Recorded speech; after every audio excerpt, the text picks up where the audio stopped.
সমগ্ৰ অসমত বানৰ বিভীষিকা তাৰ মাজতে ৰঙা নদী জলবিদ্যুৎ প্ৰকল্পৰ পৰা তেওঁলোকে এৰি দিয়া যিটো পানী এই পানীয়ে যিটো ভয়াৱহ পৰিৱেশ সৃষ্টি কৰিছে সেই পৰিৱেশৰ পূৰ্বানুমান আমি সকলোৱে কৰিছিলোঁ বা বিভিন্ন বিশেষজ্ঞই বিভিন্ন সময়ত এই কথা স্পষ্ট ৰূপত কৈ আহিছিলে আৰু শেহতীয়াকৈ আমি কেইবছৰমানৰ আগতে ইয়াক ব্যাপক এটা প্ৰভাৱ ভয়াৱহতা দেখিছিলোঁ হঠাৎ পানী খুলি দিয়াৰ ফলত নামনি অঞ্চলত থকা ঘৰ জীৱ জন্তু গোটেই তাৎক্ষণিকভাৱে উটুৱাই লৈ গৈছিল আৰু এতিয়াও যোৱা এই বৰষুণৰ সময়ত ৰঙা নদী জলবিদ্যুৎ প্ৰকল্পৰ পৰা পানী এৰি দিয়াৰ ফলত আমি দেখিবলৈ পাইছোঁ যে নামনি অঞ্চলত ব্যস্তৰ ক্ষতিসাধন হৈছে চাৰিওফালে ঘৰ উটুৱাই লৈ গৈছে জীৱ জন্তু উটুৱাই লৈ গৈছে বিভিন্ন সা সম্পত্তি উটুৱাই লৈ গৈছে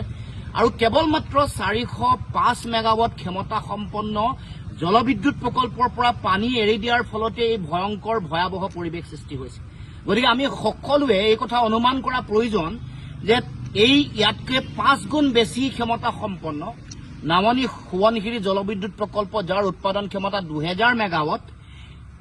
ইয়াৰ পৰা পানী এৰি দিয়াৰ ফলত কেনেকৈ ভয়ংকৰ এটা পৰিৱেশ সৃষ্টি হ'ব সেই সম্পৰ্কত বিভিন্ন সময়ত বিশেষজ্ঞসকলে মতামত আগবঢ়াই আহিছিলে আৰু চৰকাৰে গঠন কৰি দিয়া এখন 3জনীয়া কমিটিয়ে তেওঁলোকে এই গোটেই পৰিৱেশ তেওঁলোকে অধ্যয়ন কৰি 2019 চনত চৰকাৰে গঠন কৰি দিছিলে আৰু 2023 চনত তেওঁলোকৰ প্ৰতিবেদন ইতিমধ্যে চৰকাৰৰ হাতত অৰ্পণ কৰিছে তাত তেওঁলোকে Subansiri independent integrated reservoir management authority এটা বনোৱাৰ কাৰণে তেওঁলোকে ইতিমধ্যে পৰামৰ্শ দিছে ইয়াৰ ভয়াৱহতা নামনি অঞ্চলত পৰাব পৰা প্ৰভাৱ আৰু এই প্ৰভাৱক কেনেকৈ মোকাবিলা কৰিব পাৰি সমগ্ৰ বিষয়বোৰ চোৱা চিতা কৰিবৰ কাৰণে যিটো কথা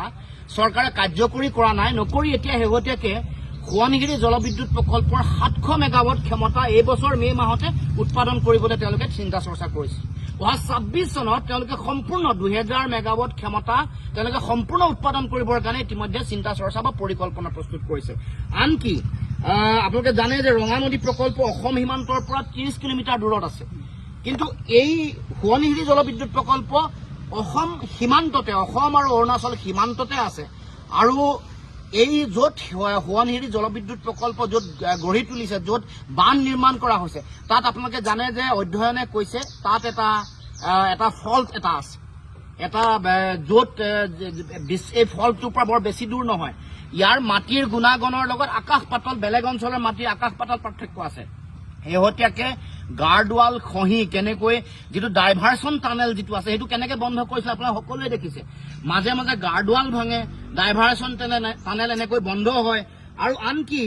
এটা ভয়ংকৰ তথ্য চৰকাৰৰ এটা কনষ্টিটিউৱেণ্ট এটা তেওঁলোকৰ নিজা এটা অনুষ্ঠান the wild life institute of India WII 2024 চনৰ জানুৱাৰীত তেওঁলোকে অধ্যয়ন কৰিছিলে অধ্যয়ন কৰি প্ৰতিবেদন মানে 2024 চনৰ জানুৱাৰীত তেওঁলোকে প্ৰতিবেদন দিছে তেওঁলোকে গোটেই কথাটো প্ৰতিবেদনত তেওঁলোকে standing committee of national board for wildlife তাত তেওঁলোকে গোটেই প্ৰতিবেদন তেওঁলোকে জমা কৰাৰ পিছত তেওঁলোকে কৈছে যে ইয়াৰ যিটো সোৱণশিৰি প্ৰকল্পৰ পৰা এৰি দিয়া পানীয়ে 40 কিলোমিটাৰ দূৰলৈকে ব্যাপক ভয়াৱহ প্ৰভাৱ পেলাব যি সময়ত বিদ্যুৎ উৎপাদন হয় যেতিয়া পানীটো ধৰি থয় আৰু যেতিয়া পানী খুলি দিয়ে তেতিয়া পানীৰ যিটো জলপৃষ্ঠৰ যিটো তাৰতম্য ব্যৱধান তাত আগৰ যিটো পানী তাৰ জলপৃষ্ঠতকৈ 2 মিটাৰ অৰ্থাৎ প্ৰায় 6 ফুট বেছি মানে বৃদ্ধি হ'ব পানী